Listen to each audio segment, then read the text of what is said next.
Welcome to Gaming Fin, your channel for everything related to the gaming industry and the financial markets. And I'm back, my friends. So you can see Dragon's Dogma 2, which came out end of this week.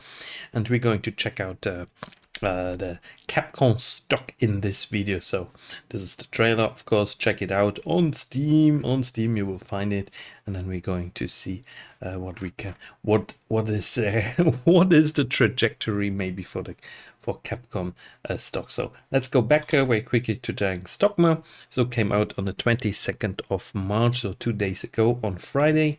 So I own the game. I bought the game, or I pre-ordered it already. I pre-ordered in the key seller page, so not on Steam, and I like this game. I played it yesterday like 9 hours, and I think it's an incredible fun game, and I love Dragon's Dogma, the first one, and the second tier Dragon's Dogma 2 I think is the same good. So however, you see it has mixed reviews, so 50.12% mixed reviews, as you can see here. On the other hand, also we have like 217,000 people are online with a peak of 228,000. That's a lot. It's more than the follower base, and this is actually always a good sign. So this means when so many people are online with a game, this means actually that the game sold also a couple of million copies, even on Steam. So we don't have the numbers now how much it sold.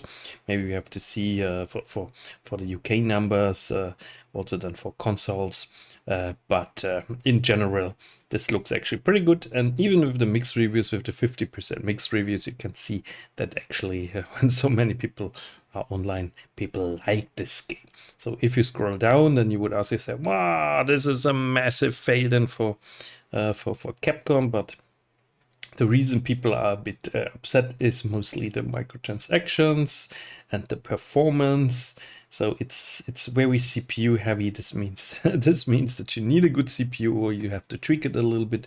And I also understand that people are angry with microtransactions, but we as investors, we would say, yeah, well, have microtransactions if people really have the interest to buy them, and of course don't have microtransactions if people don't stop buying your game. So if this has no negative impact, because those microtransactions are really let's be honest, they are stupid, but if they have a negative impact on selling the game, then I would say, yeah, come, just take the microtransactions out and find another way how you monetize this game further, maybe with some nice DLCs or with some new missions, some new single player content. All right, enough talk about the game. We are an investor channel, therefore we have to talk about, obviously, about the stocks here in general. So this is the max chart. I mean, it looks impressive, the max chart on Capcom. This here, the Japanese max chart. You would say, wow, even from 2003 to 2016, 165%. And then we started actually to completely break out, let's say break out in 2017. It's over 10%, over 1,000% up. So like this is a 10 bagger at this time. If you were owning the stock in 2017, you 10 timed your investment. This is impressive. Year to date, still 34% up, which is also impressive. On the 1 year, we can see that in January, so we were dropping, from July 23 to December 23, we were dropping like 1/3%. So let's call it like this. So I was buying Capcom roundabout here. So I knew nothing, of course, but from a mere technical point of view, I thought that's actually interesting to purchase here. So I was also purchasing Capcom in Frankfurt. You can also buy it in the US as an ADR.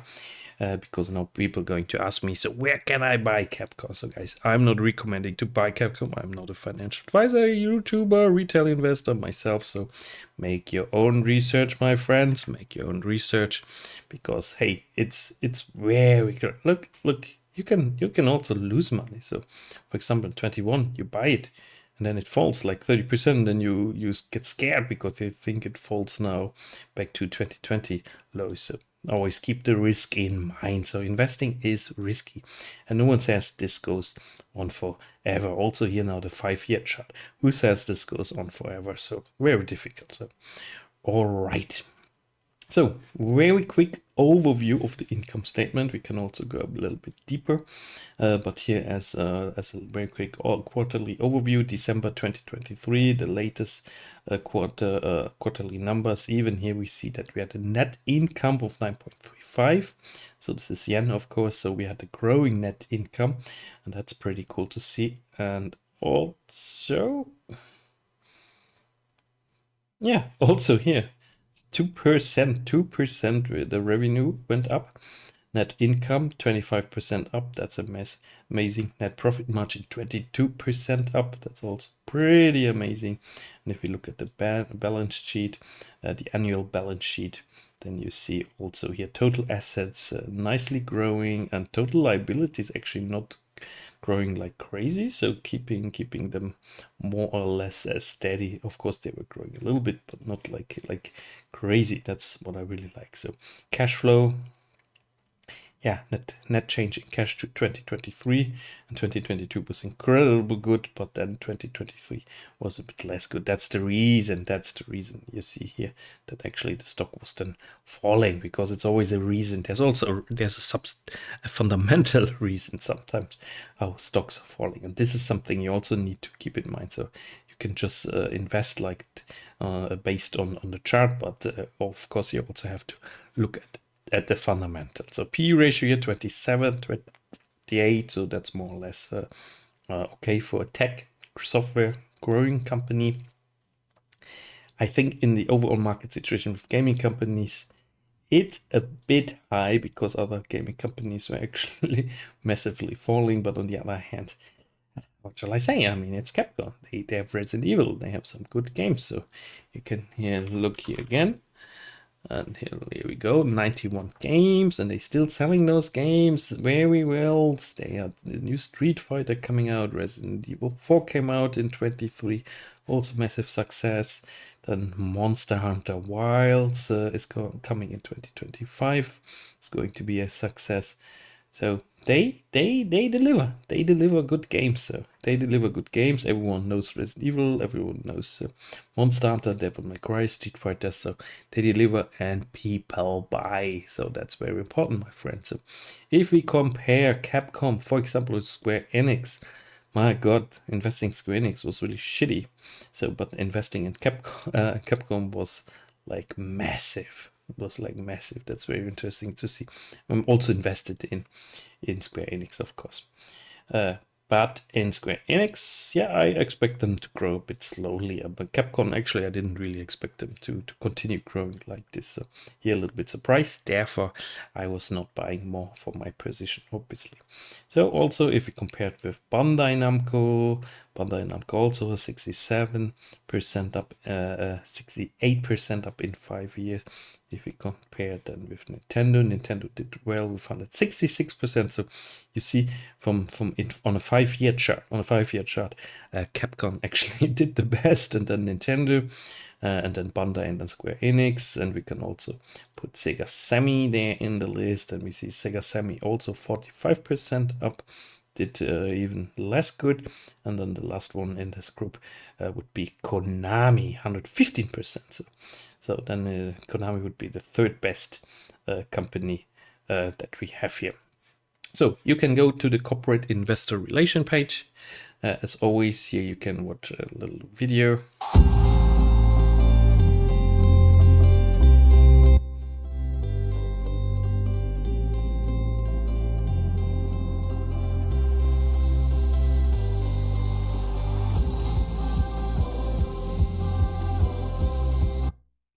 Let's do it like this, because obviously otherwise they're going to annoy me again with the sound probably. Yeah, I mean, people like it. They make great games, and people like to play those games. So quarterly reports we find here, we find general results, question answer summary. So that's also very important. So here you get the full report. Major takeaways. Let's go to the major takeaways. I just clicked on it. So Quarter third result, sales and profit up due to catalog sales growth. Street Fighter 6 over 2.98 million units sold, so I expect Dragon Stock to be actually also around this. Game sales grew year on year from 29.1 million to 32.6 million, so they really sell a lot of games. Sales and profit up in amusement, equipment and arcade operations business. On track to achieve 11 consecutive years of operating profit growth.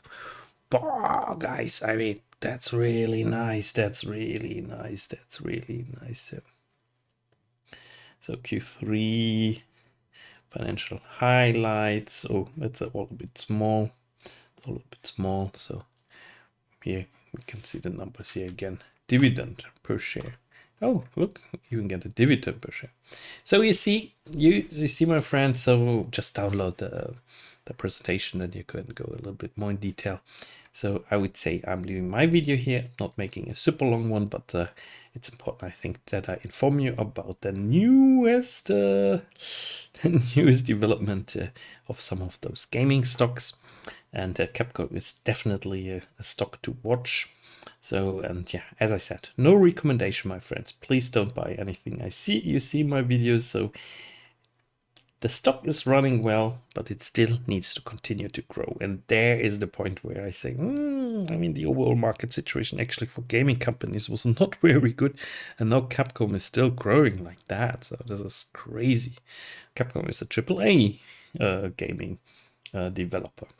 But can they continue? Can they continue to grow, to outperform actually all the other peers from the Japanese gaming industry? Can they continue outperform them like that?